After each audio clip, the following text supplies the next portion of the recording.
Jemaah subuh Masjid Raudatul Jannah rahimakumullah.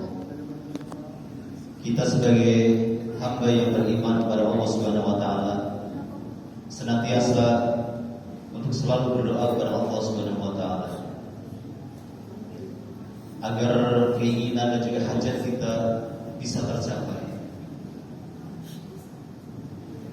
Doa secara bahasa berasal dari kata da'a yad'u da'watan, yang berarti memanggil, menyeru atau meminta dan memohon. Secara istilah, doa diartikan sebagai permohonan dari seorang hamba kepada Sang Pencipta, yaitu Allah Subhanahu wa taala.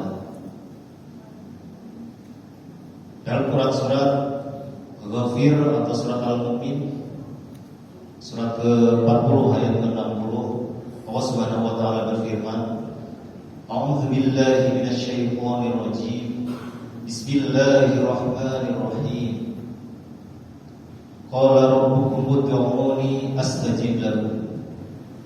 Yang artinya Allah Subhanahu wa taala berfirman, berdoalah kamu kalian semua, niscaya aku akan kabulkan. Dengan firman ini Allah menegaskan bahwa Allah sangat menganjurkan kita semua untuk berdoa kepadanya mengenai hajat dan juga keinginan kita. Dalam sebuah riwayat yang diceritakan dalam Al-Quran, dalam surat Maryam, yaitu tentang kisah Nabi Zakaria, di mana beliau senantiasa berdoa kepada Allah Subhanahu wa taala untuk diberikan keturunan.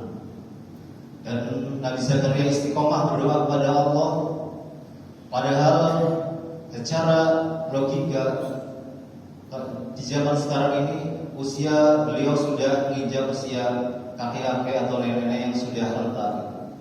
Tetapi beliau senantiasa berdoa agar diberikan seorang anak. Akhirnya dengan istiqomah, Allah Subhanahu wa taala pun memberikan keturunan kepada Nabi Zakaria. Tidak hanya memberikan seorang keturunan, tapi Allah juga memberikan nama kepada anak Nabi Zakaria, yaitu Nabi Yahya alaihissalam, yang akan meneruskan dakwah Nabi Zakaria dan juga menjadi nabi dan seorang rasul. Dalam riwayat lain dijelaskan juga,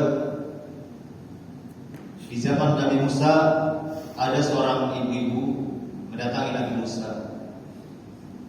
Wahai Nabi Musa, aku ini sudah lama sekali ingin memiliki seorang anak dan sudah menikah lama sekali, tapi belum juga diberikan seorang anak. Kemudian ibu ini meminta kepada Nabi Musa untuk didoakan kepada Allah Subhanahu wa taala. Tolong Nabi Musa doakan saya agar memiliki seorang keturunan. Akhirnya karena Nabi Musa ini dekat dengan Allah, Nabi Musa pun mendoakan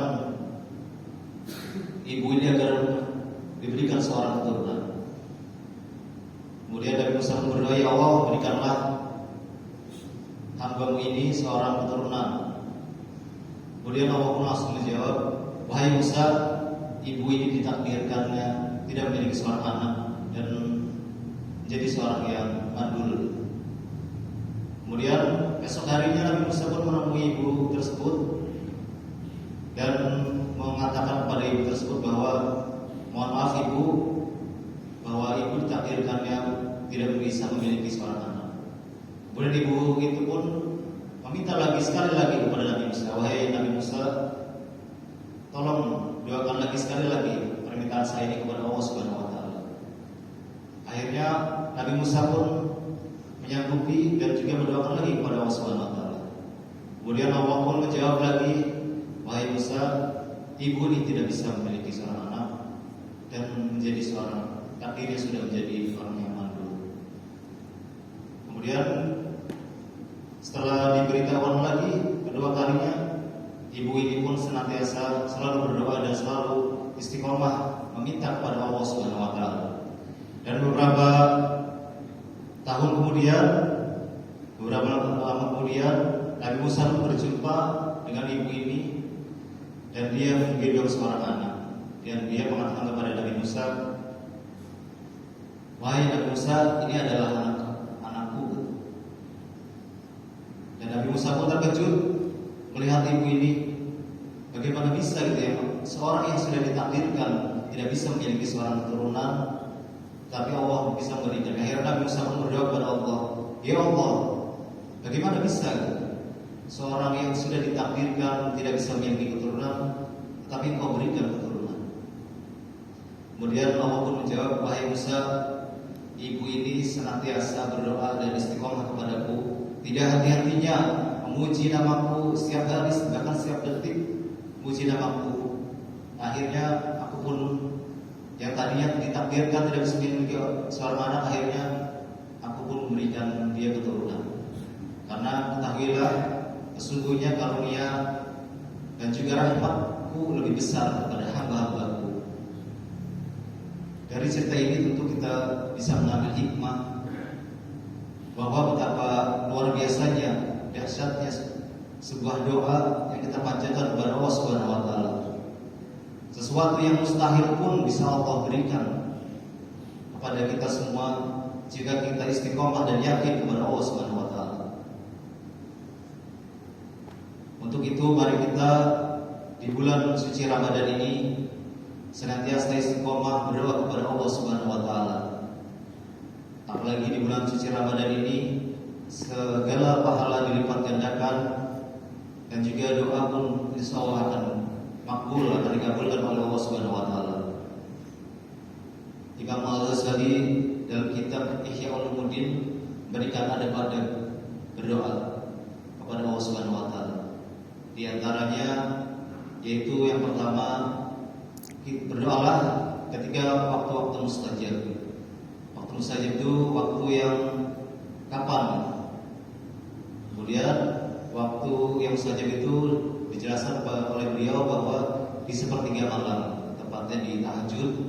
Apalagi kita saat ini sedang melaksanakan di bulan Ramadan ini, kita manfaatkan tahajud kita agar kita senantiasa dekat dengan Allah Subhanahu wa taala. Kemudian yang kedua, kita juga senantiasa berdoa di waktu-waktu, misalnya ketika turun hujan, di mana berkah Allah Subhanahu wa taala akan diturunkan, dan juga di waktu adzan. Untuk itu mari kita senantiasa berdoa dan ikhtiar. Tapi doa ini juga bagi kita yang manusia biasa-biasa ini tentu harus disertai dengan ikhtiar dan usaha dari kita selaku hamba. Sayyidina Ali radhiyallahu anhu pernah berkata, berdoa tanpa ikhtiar ataupun usaha itu sama saja ibarat memanah tanpa menggunakan busur. Artinya kita berdoa di sini harus diiringi dengan ikhtiar dan usaha agar doa kita bisa terkabul dan juga bisa dikabulkan oleh Allah Subhanahu wa taala.